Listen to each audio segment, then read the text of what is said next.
have to just have to walk your client through the pros and the cons and let them decide what they want to do.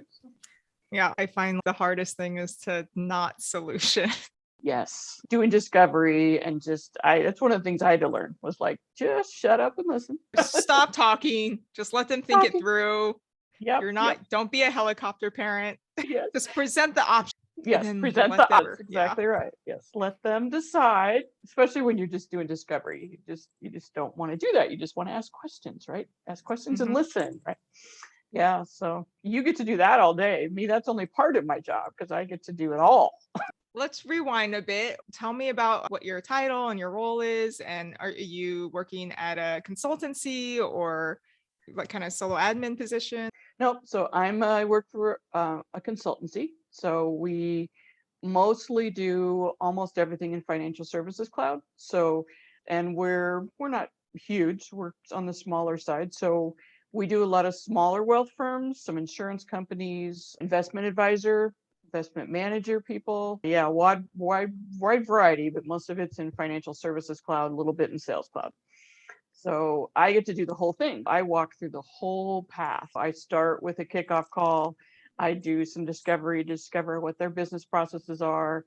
And then I do the configuration.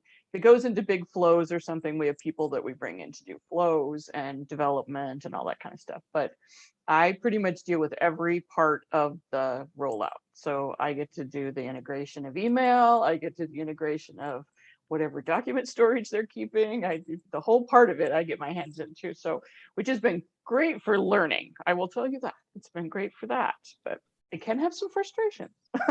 Are these companies brand new to Salesforce and you get to play in a clean org?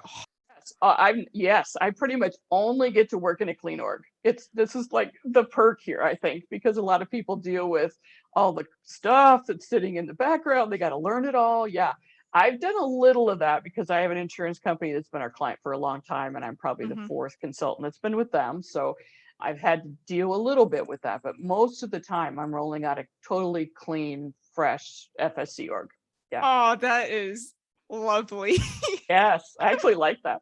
So sometimes I go from an old Salesforce sales cloud to financial services cloud. So it can be a Salesforce to Salesforce, but usually I have to get into the data migration. I don't do it, but I have to be involved in the validation and all that part. We have a team that actually does the data movement. Thank goodness. You have to do that part. Usually I'm involved in that and verifying fields and figuring out the mapping documents and all that part of it too. So yes, I've got to learn how to query things and figure that out. Yeah. Pretty much relying on the data team to do that though. Yeah, that's nice. That stuff always freaks me out a little bit with the data migration. I feel like there's so much that could go wrong. Oh, and people are going to judge your implementation on whether or not their data showed up right. That's really going to be most of it. Can I see it? Is it there? Is it in the right place? It's a lot of it right there. So we spend a lot of time with that. We make the client get involved in it because they have to sign off on their validation. It's a lot of they have to get involved in it. And sometimes that's frustrating to them, but they just have to. We have to go field by field. So you just handle the implementation part? Do you do any support afterwards, or is that handed off to another team, or? It depends. So sometimes it is. Sometimes we have a CRM role that's fairly new to us, but some of the bigger clients get put to a CRM that gets to manage that relationship later. Clients don't always like that, but we have some that we do stick with. We do the ongoing support. Yeah, we have to do that too. So that's pretty cool. So it kind of sounds like you've done this quite a bit. Let's see, when was your start date? I remember it was early on. It's April. Yeah. April. Okay. Mm-hmm. And how many different clients and orgs have you worked with? And maybe. Yeah. That's incredible. Not all the way from the beginning or the end, but so sometimes because I have a lot of financial services industry experience, they'll bring me in on certain clients just to talk to them certain ways. So I brought in on a couple of clients just to be the person in the background that gets to explain things to the other people later. So the sometimes translator. just because I understand insurance, I used to sell it. So they'll bring me in so that sometimes I can just translate a little bit or something, because it can be really frustrating to not understand what they're talking about. You're like, that is English, right? Yeah. What are all these different acronyms? jargon everywhere, so everybody has their own jargon. Sometimes they bring me in to do discovery because I'm talking to people whose job I used to do. So when I used to do that job, I know what they're talking about. I know what they did. So I can usually narrow down the questions I need to ask them pretty quick because I can figure out what they actually do, what products they sell, who their clients are, and then I can tailor that to what they need, what they're going to answer me. I can almost answer what they're going to answer me, but I have found it amazing that a lot of advisors work differently in a lot of different ways, which didn't I expect was quite that much. gonna ask that. I was like, okay, financial services cloud, you would think everyone in the same industry would work pretty similar, but completely different processes. There can be a lot of different, yeah. So sometimes I'm kind of surprised. I'm like, but then I also wonder now, why do you do it that way? But that's the way they want to do it. Okay. Or just the information they keep. Yeah, it's a more variety than I thought there was going to be. So that's kind of interesting. Yeah. Can you go into a bit more about your background? Salesforce. So pre-Salesforce for about 14 years, I was a financial advisor. I worked for a couple of large insurance companies and a big bank, and I did investments for their clients. So they would come to us. I would sell insurance, life insurance, didn't do any property and casualty, but we did life insurance, disability, long-term care, things like that. Help people invest, did a lot of financial planning for people. So, that's what my clients now do. This is what their world is. They're doing the same thing and they're moving to Salesforce. So I had Salesforce in every org that I worked with through all the years that I was a financial advisor. In the beginning, I worked in Classic a little bit, but then after that, it was like lightning. So I've always had person accounts and households when I worked in Salesforce. So always had financial services cloud. So when I actually started studying Salesforce, I had to realize not everyone has person accounts. And I'm like, oh, look, there's a whole sales cloud out here that isn't like that. So that was kind of an adjustment for me. I had to realize not everybody's org was set up that way because that's all I ever worked in. So yeah. Oh, that's interesting. Well, I mean, that's kind of fun that you had been an end user for so long and finally you get like the kings to the kingdom and make it how you wanted it to be for you. Yeah, it made me realize how poor it was set up in some other orgs I'd been in, or how much it was pretty cool the way they'd set certain things up. Because like those big insurance companies, they can't customize it so much to their advisors. I mean, they're dealing with everybody has to look at the same workflows and processes and business processes. They don't tend to build that many of them in because they have people that work different ways and they all have to look at that same advisor view. They can't get very customized with some of that. So when I got into RIAs, independent financial advisors, they can make their org look however they want. So then they do build in a lot of those workflows and automations and all that kind of stuff where I wouldn't have that before. So that was different than what I had always been in before. But Are you always on just one project at a time or do they have you on multiple? What's the most that you've done at once? so I think now I just started 2 new ones. I have one that closed last week, one that's a month from closing. So I think 5. Some days it can be a little much. Most of the time it's okay. It's really managing your time. You have to remember, I don't like to get too many though, because it's like I got to remember where everybody's at and the whole process and what I need to do for each one. So you keep really good notes, I'll tell you that. But you have to keep track of what stage they're at, what I need to do for their org. And, I don't think I want any more than this. That would be I think, top, because it's a lot. It's a lot to keep track of. How are you keeping track of it? Are you using maybe like Notion or OneNote or So some we have company? Asana. We have Okay. Asana project management. So we keep track of, and in the beginning, that was an adjustment for me to try to remember to put my notes in there. And I keep meeting notes in there and I keep all the tasks in there and working through all those. And yeah, that was an adjustment to put them in there. But after a while, I realized that's really important. I have to put them in here because this is what it's supposed to do, is tell you what to do next kind of thing. So I'm still not good at putting due dates on it, but at least I have them in each project. So Still at a work in progress.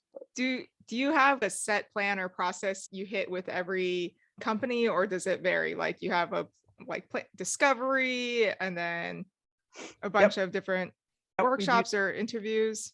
So depending how big the company is or how big their advisor firm is, it might take 4 hours, might take 6 or 8 hours, might take a lot more than that. Just depends on if we're doing a planning process before it or if we're just going straight to the implementation, because that's already pretty much been defined. Then we don't spend as much time in discovery. But I have gone through writing an ROF, writing in the whole, or writing the SOW, where Okay. you actually write the SOW, so you do the Whoa. discovery to actually figure out this. Wow. So you're like every step. Did they just throw you in there on your first job? How many jobs did you have to do before like you took ownership of every? So not as many as you would think. So I think the first project I was on with, they usually put you on one project with somebody who's very experienced. So I had one project that wasn't a full implementation though. It was just to kind of clean up something somebody else had done. That was really my first one. So we walked through a lot of that. We still did discovery with that. But then the next one I got put on was, we usually have an engagement manager and some solution architects. So I'm usually solution architect, and then the engagement manager kind of hangs around. They mostly manage the Asana board and manage the time. But I'd ask them questions if I need, but they don't really always engage that much. So it's usually pretty much just me. So not too many to answer that question, like maybe a couple. And then I pretty much got put on maybe a smaller build. So maybe it was like, build out, they limit how many things are going to happen. You're not going to have a ton of automation, but I did get on one that I think was more complicated than they thought it was going to be. So that was, yeah. Yeah. I shot myself in the foot a bunch of times already early on. I was like, okay, it's never going to be as simple as I think it's going to be. So Never. Yeah. So, well, one, do you feel imposter syndrome? Because you sound super confident. I'm assuming you got over it after your maybe second or third one. Yeah. So I think I can get over it a little faster than some people because I really understand the industry. I'm not trying to undercut, discover what somebody does and learn their business process and figure out how to build that. So I think it helps because I do understand the people I'm talking to. So it helps me understand that part. Then I have to go back to my group or Google or whoever I'm trying to figure that out from and go, oh, how do I build that? Or putting it into the data model that it needs to be, because some financial services investment people, their data model is really complicated. So it's like how to figure out how to put that in and connect it all, like kind of stuff like that. So that's been some of my struggle, but I have a lot of people here that'll help me do that. That's not the part that, for them is hard. So I have a director of delivery, and I can meet with him anytime I want to, and he'll answer my questions and walk me through any problems I'm having. So basically I have learned a lot of things by myself, but I do have really good people to call on. So that's helped a lot. So. Yeah, that is very nice. You got to leverage your past work experience to this job, because some of us, or quite a few of us, we have to learn 2 new jobs, like the new industry we're working in plus Salesforce. So it can be overwhelming. Yep, I think that was a plus. I didn't feel quite as lost because I did understand that part of it already. So if you could go back in time and give yourself advice for when you first started your new job, what worked, what didn't work? What do you wish someone told you? Adopt the project management software quicker. Don't be afraid to ask questions. In the beginning, you're like, I went into this and everybody knew that I wasn't the most experienced Salesforce person, but I knew a lot about financial services. So I didn't have that expectation from everybody else in my organization that I would know every answer to Salesforce.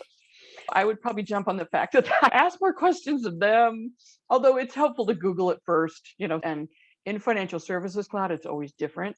It has 4 more wrinkles to it than it does in Sales Cloud. So there are roll-ups. There are so many complicated, weird things about Financial Services Cloud that people don't expect, that it's almost impossible to know them. Sometimes the documentation isn't always that great. So you're not going to find it somewhere else. It's really hard to find. So if it's not in the FSC admin guide, you might as well just ask the group, because these people have been doing Financial Services Cloud for a long time and they know the weird idiosyncrasies. So you might as well ask. One's probably going to have the answer. But yeah, there's a lot of weird things about FSC. You get person accounts in the first place, and people will go, households, and yeah. And the way things roll up, they don't roll up in the right places. Data people have to put it in other places. So it's just, yeah, it's a lot of another level to work through when it goes to data migration for sure. Yeah, I definitely agree on asking the questions. Like I always Google, but I caught myself in the beginning because I was like, oh, am I gonna sound like a complete idiot or noob if I ask this question? But then I'm like, oh, I can't let too much time pass because I need to know. Yep. And they're always really helpful. So we just chat back and forth in Google and just ask questions in different areas. And some people have really a lot of experience in it. So they'll usually chime in with, you need to do this. And then at least it'll put you in the right path. So you're not spending so much time, or that can't be done. Or you can't do that. So, can't do that in financial services cloud. So then it great. Okay. So yeah, Yeah, it's like asking in meetings with clients. That's can be a no, you don't not in front of clients, but nope. behind the doors. I find that I've never run into a situation where I asked the question to someone else who's also in Salesforce where they made me feel dumb. Everyone understands, they've been in your shoes before. I really appreciate that because it's scary. I was like, oh, I think I'm an idiot. Yeah, and it's hard because you're going from nothing. So it's like, we had to learn this from nothing in the first place. So I found once I got my platform app builder, that helped me a lot, really solidify how it integrates together. That one just, the level I had to go was higher than the admin certification. So it was like you had to get a little bit more. So that one really helped me because I build these apps all the time. Just remembering this one goes to here and this connects with this and how this connects with that. And that made a big difference with me. It was like another level of competency, I guess. What's the next certification you're going for? Sales Cloud Consultant. Yeah. Which is long. It's like a ton of trail for that. Really? So I'm like, and a lot of them aren't even like going in orgs and doing it. They're just like the questions. So you don't need to know too deep, but you do need to know it's there and what it is.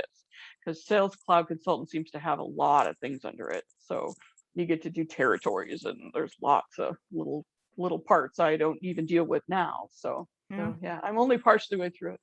I do the Financial Services Cloud accreditation. So I did that one. Yeah, so that's helpful since we're doing Financial Services Cloud. I did that one, but yeah, that one, and then maybe one of the easier ones, like maybe the user experience one or something. Yeah. I'm gonna try something a little easier, but I have to do 2 a year till I get 6. So that's kind of so till I get 6, I have to do 2 a year. So I get to do 2 this year. So one hard one and maybe an easier one. Yeah, I think also, I don't know when it's coming out, but they are working on a Salesforce business analyst one as well. You would like that, That one, yeah. Yeah, because it seems like you do quite a bit of that in your job as well. Yep. I've learned, so we have a lot of questions, a whole list of questions you're supposed to ask when you go into a discovery. And I've discovered some of them where that's not very financial services specific. So I go through that list and I've added a few to it, more pointed, because after building a few times, you realize what you really need to know.